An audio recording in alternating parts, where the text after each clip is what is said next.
မင်္ဂလာပါအခုတော့ဒီ Office 2024ကို install လုပ်တာပြပေးသွားမှာဖြစ်ပါတယ်ဆိုတော့အရင်ဆုံးဒီ software ကိုကျွန်တော်ဒီ download ဆွဲရပါမယ် download ဆွဲပြီးဆိုတော့ဒီလိုမျိုး RAR file လေးနဲ့ရလာမှာဖြစ်ပါတယ်ဒီ RAR ကိုကျွန်တော်ဒီ extract ဖြည့်လိုက်မယ်ဆိုတော့ဒီဘက်က folder လေးရလာမှာဖြစ်ပါတယ်ဆိုတော့ဒီ folder လေးကို double click နေပြီးတော့ဖွင့်လိုက်ပါမယ်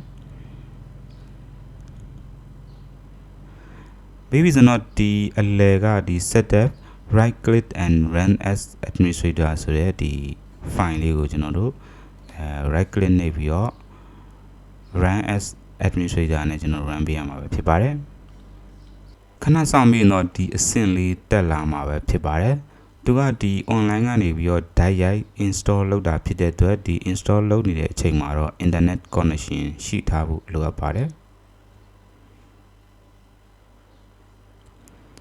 ဆိုတော့ဒီအဆင့်မှာကိုယ့်ရဲ့ internet ပေါ်မူတည်ပြီးတော့အချိန်ကြာမြင့်မှာပဲဖြစ်ပါတယ် install တာပြီးသွားပြီဆိုတော့ဒါလေးတက်လာမှာဖြစ်ပါတယ်ဆိုတော့ဒီမှာ close ကိုနေပြီးတော့ပိတ်လိုက်မယ်ပြီးပြီဆိုတော့ကျွန်တော်ဒီ Word.exe တို့ PowerPoint တို့ကိုကျွန်တော်ကိုယ့်ရဲ့ set ထဲမှာသွားပြီးတော့ဖွင့်လို့ရပါပြီ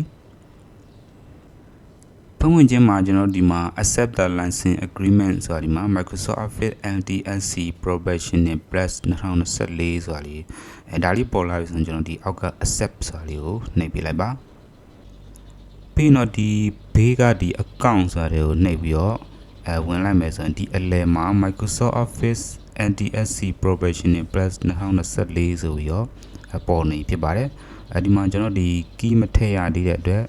activation require ဆိုပြီးတော့ပေါ်နေတာဖြစ်ပါတယ်ဆိုတော့ကျွန်တော်ဒီမှာဒီ license key သွားပြီးတော့ထည့်မှာဖြစ်ပါတယ် change product key ဆိုတာလေးကိုနှိပ်ပေးလိုက်ပါပြီးတော့ဒီမှာကျွန်တော်ဒီ key ကိုရိုက်ထည့်ပေးရမှာဖြစ်ပါတယ် key ထည့်ပြီးဆိုတော့ activate office ဆိုတာကိုနှိပ်လိုက်ပါ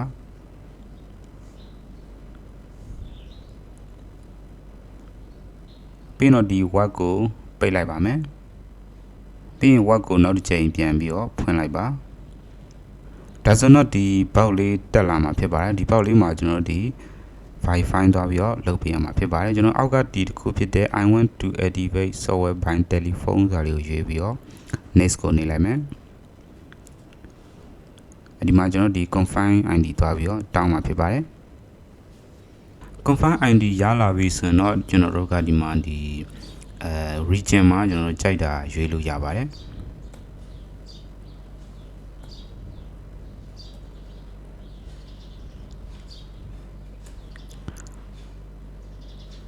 ပြီးတော့ဒီရလာတဲ့ confirmation ID ကိုကျွန်တော်ဒီမှာရပြီးတော့ရိုက်ထည့်ပေးရမှာဖြစ်ပါတယ်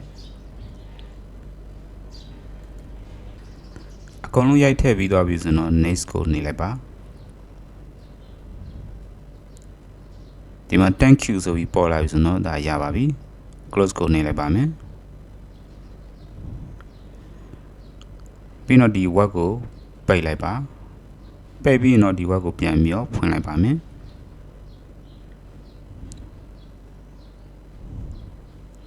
ပြီးတော့ဒီဘယ်ဘက်အောက်ကဒီ account ဆိုတဲ့ကိုနှိပ်ပြီးတော့ဝင်လိုက်ပါဒါဆိုတော့ဒီညမှာ product activated လို့ပြသွားပြီပဲဖြစ်ပါတယ်ဒါဆိုရင်ကျွန်တော်ဒီ Office 2024 software ထည့်သွင်းတာ license key ထည့်သွင်းတာအောင်မြင်သွားပြီပဲဖြစ်ပါတယ်ဟုတ်ကဲ့ပါအားလုံးပဲကျေးဇူးများတင်ပါတယ်